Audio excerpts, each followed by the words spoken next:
morning, everybody. All the dignitaries on the dais. It's my privilege to be here to talk about the Millet mission of Odisha. But before touching that particular subject and tell what we are doing and what is the objective and how we are going about it, I would try to paint a little broad picture in the demographic and historical and geographical context. I know that there are lot of people who cannot understand Tamil, because since I'd be quoting literature from an ancient Sangam literature, but I will provide the translation as well, so that to set the context.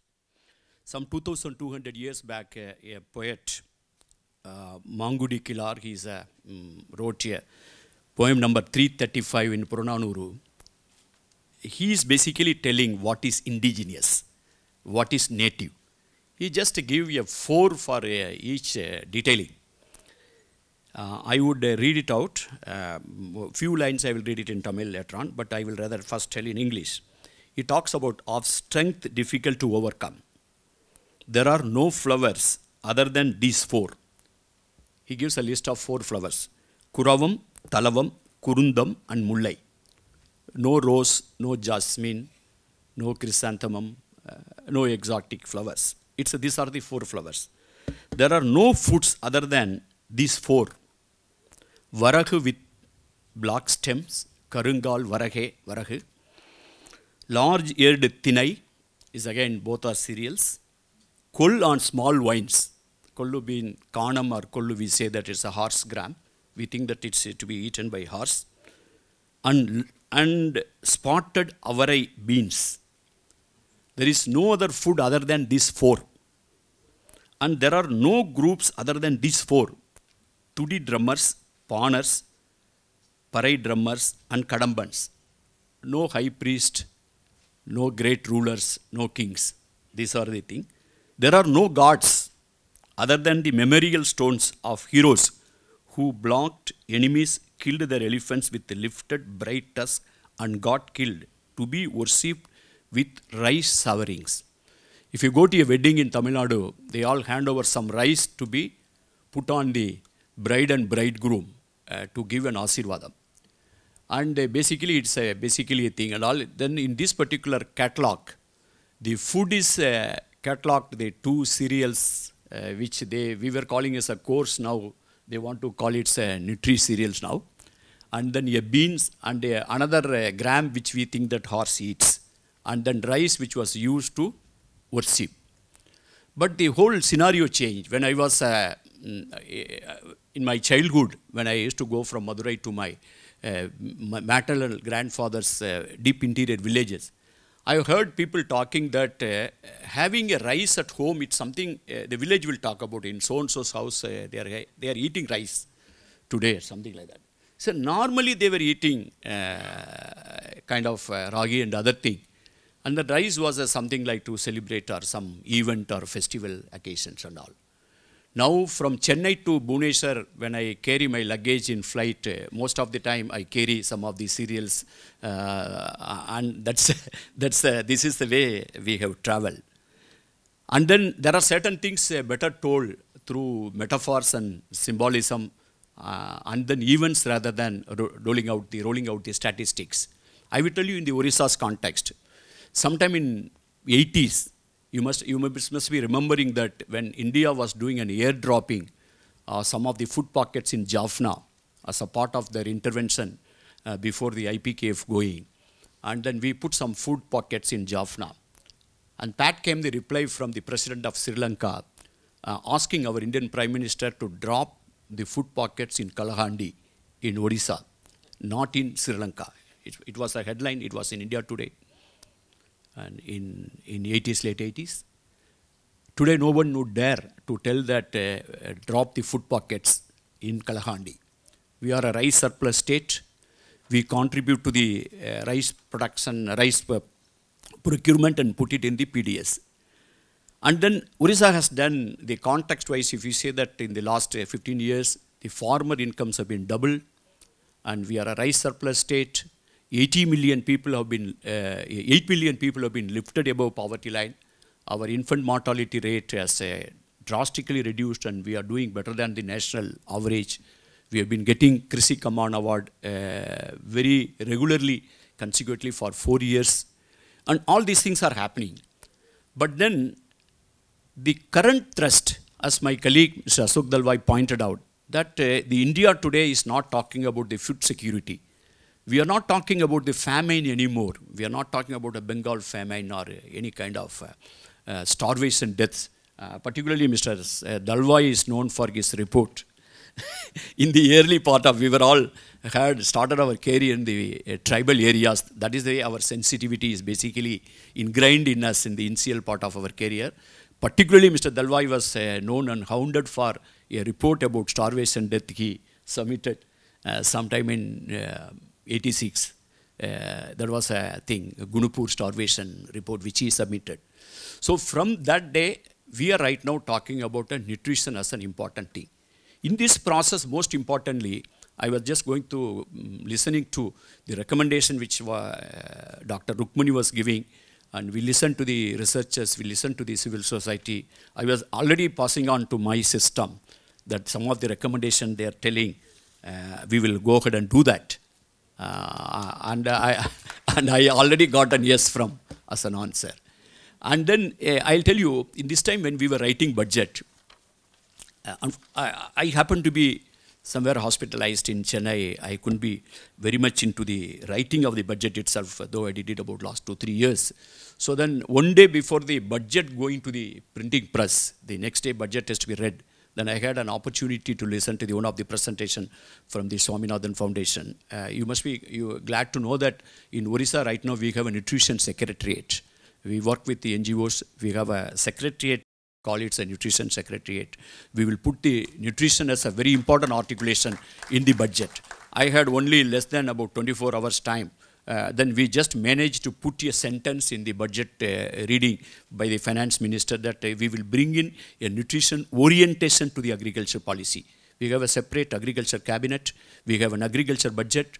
We will think a part of the agriculture budget. We will talk about the nutrition budget. We will talk about the nutrition auditing of our own schemes. And we are already trying to converge. The department which I am heading was earlier known to be, it was being called as a planning and coordination department. We realized that in WhatsApp age, we just don't coordination as a big thing to be achieved by the government. In any case, we coordinate and we communicate, and things are done through WhatsApp and thing. So what was needed to be is not a coordination. In the info technology era, what was needed to be done was a convergence. So then in the process, we changed the acronym. Without changing the acronym of PNC department, we change the attitude. From planning and coordination, it becomes a planning and convergence. The moment we started bringing the articulation of convergence in our discussion and conversation, and we found that many things changed. And converging with our budgetary resources, with the extra budgetary resources, and doing Government of India scheme with the Government of Odisha scheme, our own schemes which are working in silos and talking to each other, departments talking to each other. In that process only, we found a necessary base for the Millet mission. I hope that I have 5 more minutes. Okay. Now coming to the what this Millet mission is all about.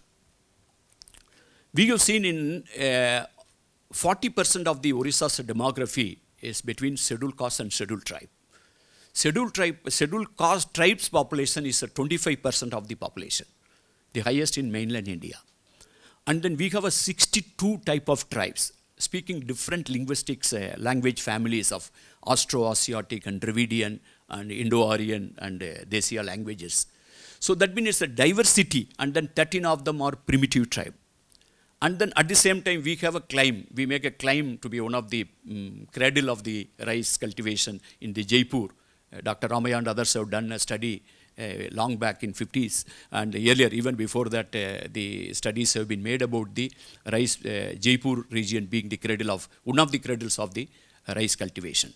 So then this particular tribal diversity was actually providing for a diverse crop pattern, which subsequently due to the intervention through the PDS, then the articulation and the support system for these particular cereals and the millet actually was non-existent. The rice from Punjab was coming. There was an advocacy or the lobby group for the rice. There's a lobby group for wheat. There's a lobby group for sugarcane. And no one talked about the millets. And way back in 1989, when I attended a training, I used the term called scheduled crop for the millets. I think it should be put a part of the constitution. This name should be announced, and we should make a reservation of the allotment and research and everything we do. I think unfortunately the universities have not done well in that particular sphere, because at that time the focus was basically avoiding hunger and starvation. Now the fact that right now we are talking the nutrition, our Odisha Millet Mission, it works on 3 pillars. Right now we are doing involving 5 lakh farmers in the rain deficit area. In 55 blocks, we started with the 30 blocks, now we added 25 more, and in 11 districts totally. And then first phase we did it in 30 blocks in 7 districts.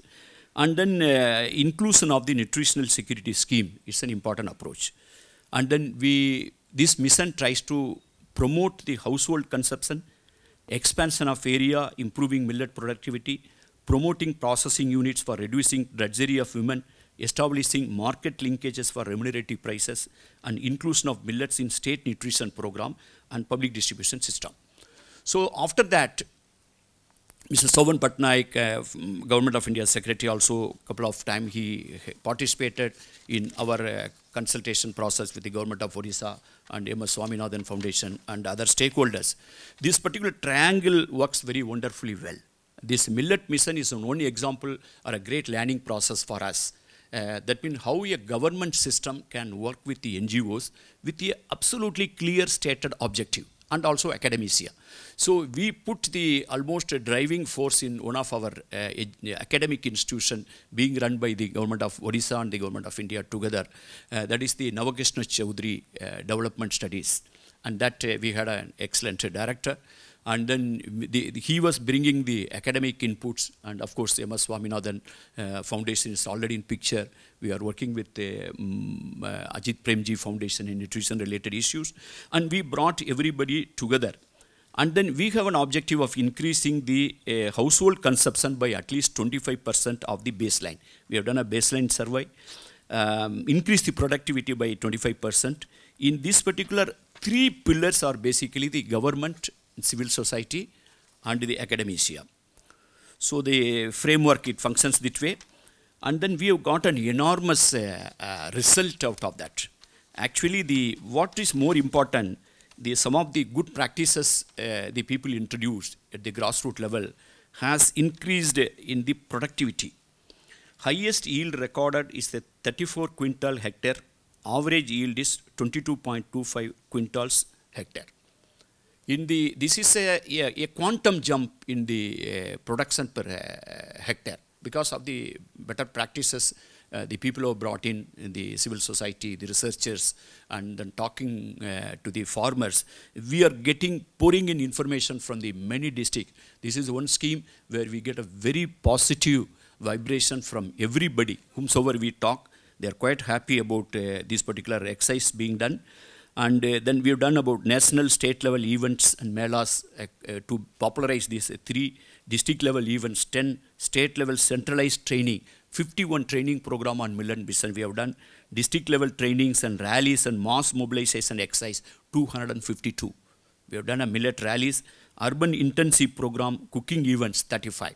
In the city like Bhubaneswar, awareness camps and bringing into the, even in secretariat, many functions we get a ragi biscuit served. And then we are trying to make it as a part of the ICDS and MDM program. And then now that a lot of people have gone for the growing millet in the Odisha's context, mostly it means ragi, mandia or kelvaragu, whatever it is. So then then the thing is that when we try to bring into the MDM and then and also ICDS scheme, but as my colleague Ashok pointed out, that they have come out with a national year of millet and also increased the minimum support price substantially. But then as he already informed that the MSP announcement alone is not going to deliver unless we are present in the market and support. So we were really worried about it. We cannot afford to send a wrong signal. Suppose that we went and made a noise about millet mission, and people have gone for it. Suppose there is a distress sale, because that we know that we made a study. Last year it was something around 17 rupees and all. But then we know that it was being sold more than the MSP. There was no distress thing. Rather, we found that when it reaches the Big Bazaar and the Reliance and other stores, it's ultimately it fetches almost 80 rupees, 100 rupees, 120 rupees, depending on the branding and the packaging and depending on the city. So then again, the household consumption was not happening much. So we are trying to achieve this both. That means, if you really look at it, Ashok was pointing out about India is becoming a kind of diabetics capital. Right now, you'll see that the way Coke and Pepsi was available in the interior villages of India, which we were not able to even reach out with the portable drinking water. The same is happening with oats. In my villages, in the areas, even in the deep pockets of Odisha and Tamil Nadu, in many places, oats being sold in a small pocket and pouches. And then if you really look at it per kilo, how much was the per kilo? It's 100 gram packets and 200 gram packets. It's enormous. The per kilo would be converting into 250 rupees or 200 rupees or 300 rupees like that. And then the food grade oats is not grown anywhere in India. Cattle grade is grown, but a crop which is not grown anywhere in India. India believes that if you want to escape from the diabetes, you have to eat oats. Right now, my relatives, my villages, they talk oats very as a household name, and they have it in the fridge. They offer me oats. I'm not amused. And this is the kind of scenario we have to bring these particular millets. And then we are very much convinced that if you don't remain present in the market, if stop the distress sale, we will be highly maligned. I think we would have done a great disservice. We were not sure what is the Government of India policy. We are told that NFSA, like in the PDS, suppose that if I substitute 1 kilo of millets, and then I will get a kind of a subsidy from the Government of India. But we have a problem. Over the time, we have created a certain amount of Sanskritization involved in the food habits. We made our own people to believe that eating mandia and millet is below the dignity. Can you believe that? Urban India takes millet and feels proud. Urban India takes millet in 5-star hotels and feel proud. But then our own people made to think that eating their own food is below the dignity. So today, if I go and tell that I take away your 1 kilo rice, and then I give, instead I give 1 kilo ragi, probably it may not be correct. I may not be able to market it even politically. So that means we have to think right now how we are going to do about it. But then distress sale, one thing we will not allow. Whether Government of India does anything or not, we have already made a provision worth of 100 crores already. We have made a provision of 100 crores. We will be in market. Last 2-3 days, we had a couple of conversations. Probably by next week, we will take a call. In which way we will be thinking. We probably will lift it and give it back, that to 1 kg. And whichever we want to do it, whether we want to go for the NFSA, we have written letters to Government of India. And either way, because that our something around 1,26,000 crore budget, we are dealing with that. And then 40% population, 25% tribals, and it is an ancient crop. It's a part of our heritage. And then we can afford to put a few hundred crores and ensure that this particular project is not derailed. And we stand committed to that. And through my colleague, I would make a request to Government of India to make some concept to be in market and the procurement, and so that that the whole thing, the entire cycle is taken care of. Otherwise, the Government of Odisha stand committed, and we will make it happen. And also some of the suggestions today being made, kitchen garden, other thing, we will ensure that these are taken care of. Thank you very much.